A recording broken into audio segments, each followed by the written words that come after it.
श्री कृष्ण गोविंद हरे मुरारे, हे नाथ नारायण वासुदेव। श्री कृष्ण गोविंद हरे मुरारे, हे नाथ नारायण वासुदेव। ओम नमो भगवते वासुदेवाय। ओम नमो भगवते वासुदेवाय।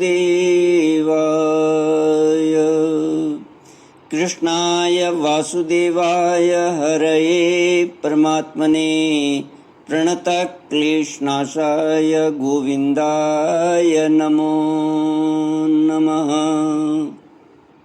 सच्चिदानन्दरूपाय विश्वोत्पत्त्यादिहेतवे तापत्रयविनाशाय श्रीकृष्णाय वयं नमः।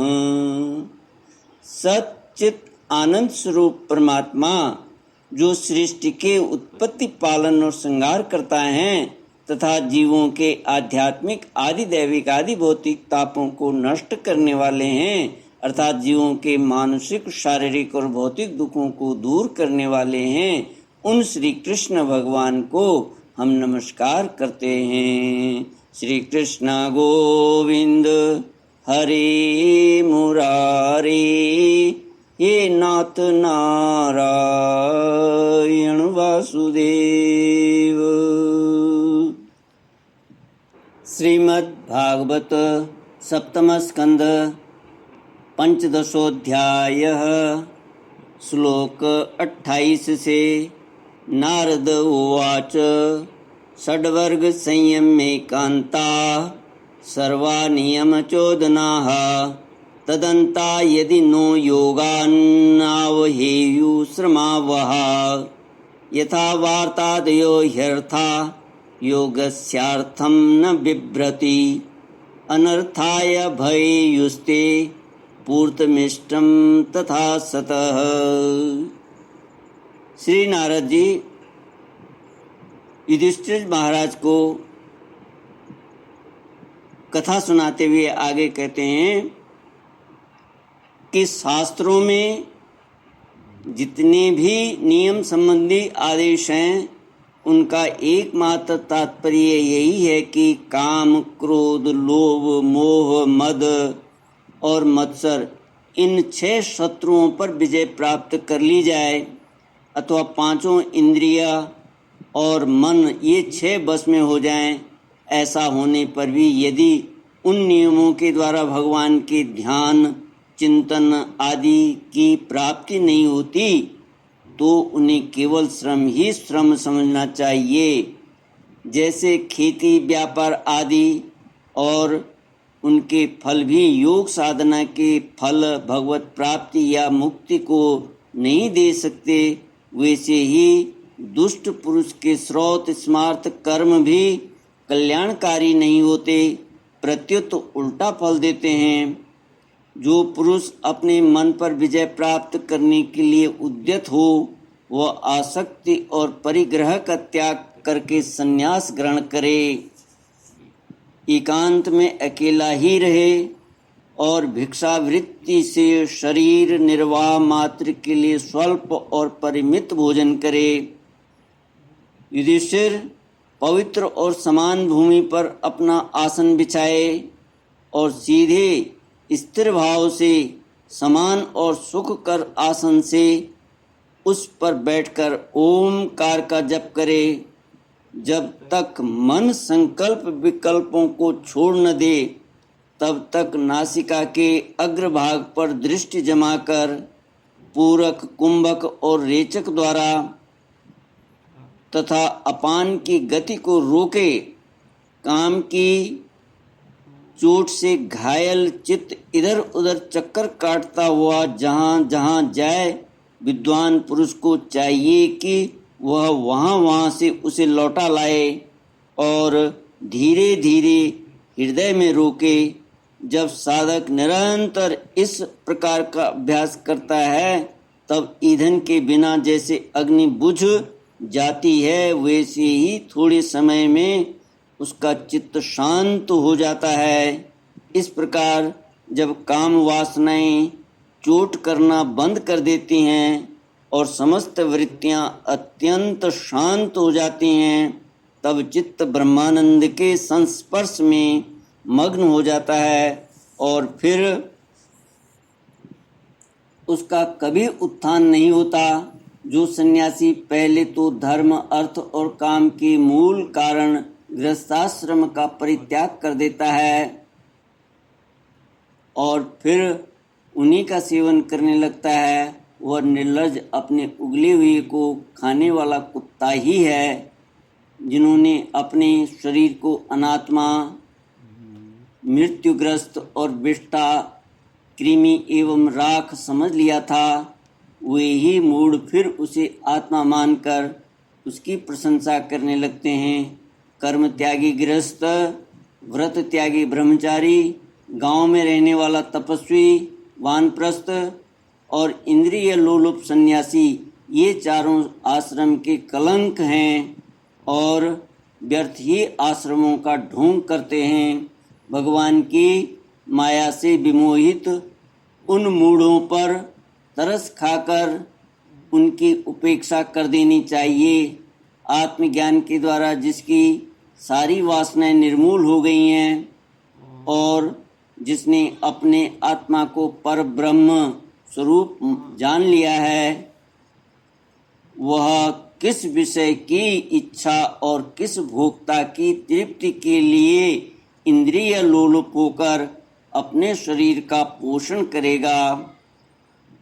उपनिषदों में कहा गया है कि शरीर रथ है, इंद्रियां घोड़े हैं, इंद्रियों का स्वामी मन लगाम है, शब्दादि विषय मार्ग हैं, बुद्धि सारथी है, चित्त ही भगवान के द्वारा निर्मित बांधने की विशाल रस्सी है, 10 प्राण धुरी हैं, धर्म और अधर्म पहिए हैं और इनका अभिमानी जीव रथी कहा गया है।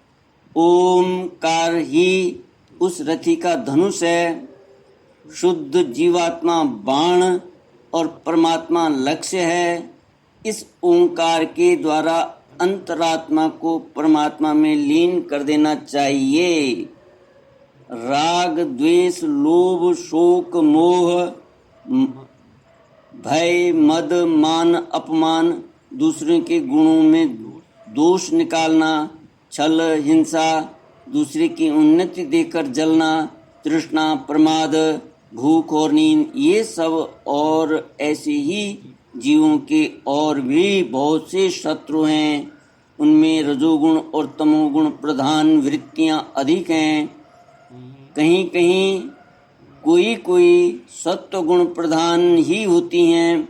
यह मनुष्य शरीर रूप रथ जब तक अपने वश में है और इसके इंद्रिय, मन आदि सारे साधन अच्छी दशा में विद्यमान हैं, तभी तक श्री गुरुदेव के चरण कमलों की सेवा पूजा से शान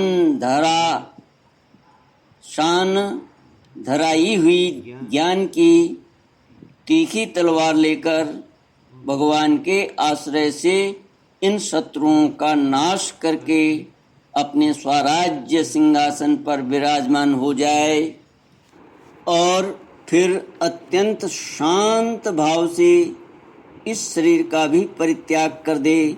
नहीं तो तनिक भी प्रमाद हो जाने पर ये इंद्रिय रूप दुष्ट घोड़े और उनसे मित्रता रखने वाला बुद्धि रूप सारथी रथ के स्वामी जीव को उल्टे रास्ते ले जाकर विषय रूपी लुटेरों के हाथों में डाल देंगे।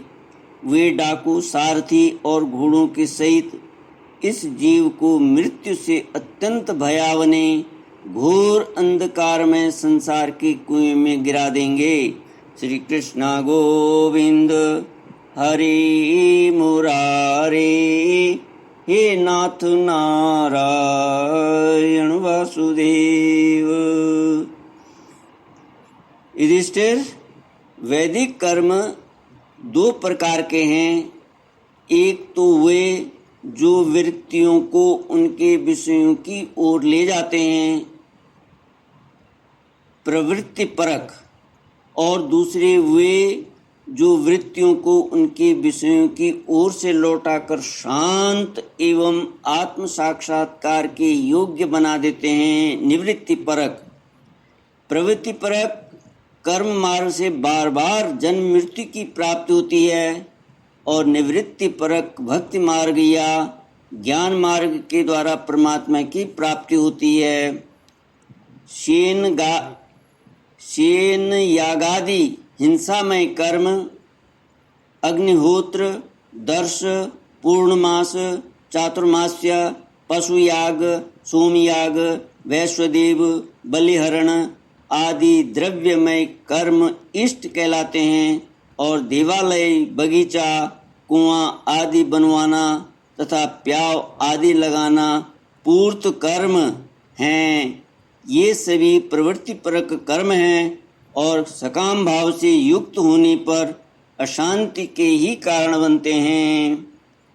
प्रवृत्ति परायण पुरुष मरने पर चरु पुरोडाशादि यज्ञ संबंधी द्रव्यों के सूक्ष्म भाग से बना हुआ शरीर धारण कर धूमाभिमानी देवताओं के पास जाता है। फिर क्रमशः रात्रि, कृष्ण पक्ष और दक्षिणायन के अभिमानी देवताओं के पास जाकर चंद्रलोक में पहुंचता है। वहां से भोग समाप्त होने पर अमावस्या के चंद्रमा के समान क्षीण होकर वृष्टि द्वारा कर्म से औषधि, लता, अन्न और वीर्य के रूप में परिणित होकर पितृयान मार्ग से पुनः संसार में ही जन्म लेता है। युधिष्ठिर, गर्भाधान से लेकर अंत्येष्टि पर्यंत संपूर्ण संस्कार जिनके होते हैं उनको द्विज कहते हैं। उनमें से कुछ तो पूर्वोक्त प्रवृत्ति मार्ग का अनुष्ठान करते हैं, और कुछ आगे कहे जाने वाले निवृत्ति मार्ग का। निवृत्ति परायण पुरुष इष्ट पूर्त आदि कर्मों से होने वाले समस्त यज्ञों को विषयों का ज्ञान कराने वाले इंद्रियों में हवन कर देता है।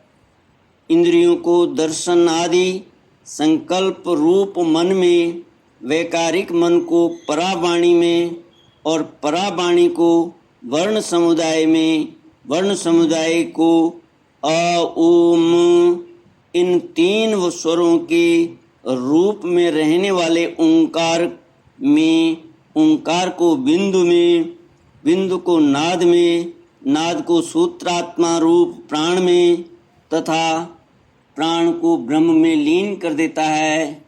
वह निवृत्ति निष्ठ ज्ञानी कर्म से अग्नि, सूर्य, दिन, सायंकाल, शुक्ल पक्ष, पूर्णमासी और उत्तरायण के अभिमानी देवताओं के पास जाकर ब्रह्मलोक में पहुंचता है, और वहां के भोग समाप्त होने पर वह स्थूलोपाधिक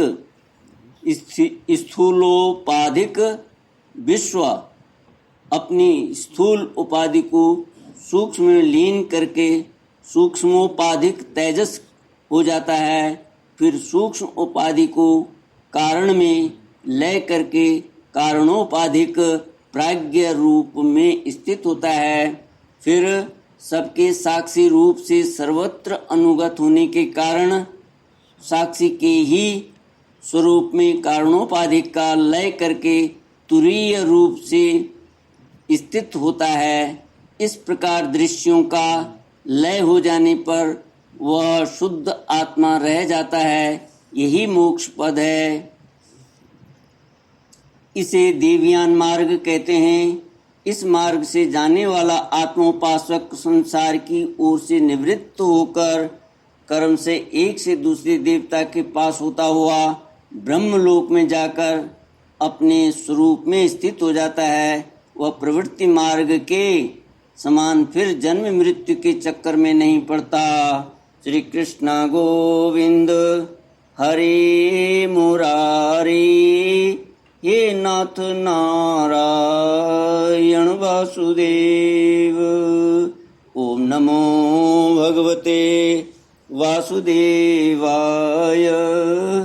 ओम नमो भगवते वासुदेवाय। ओम पूर्णमद पूर्णमिदं पूर्णात् पूर्णमुदच्यते पूर्णस्य पूर्णमादाय पूर्णमेवावशिष्यते। ओम शांति शांति शांति। हरि ओम श्री गुरुभ्यो नमः। हरि ओम।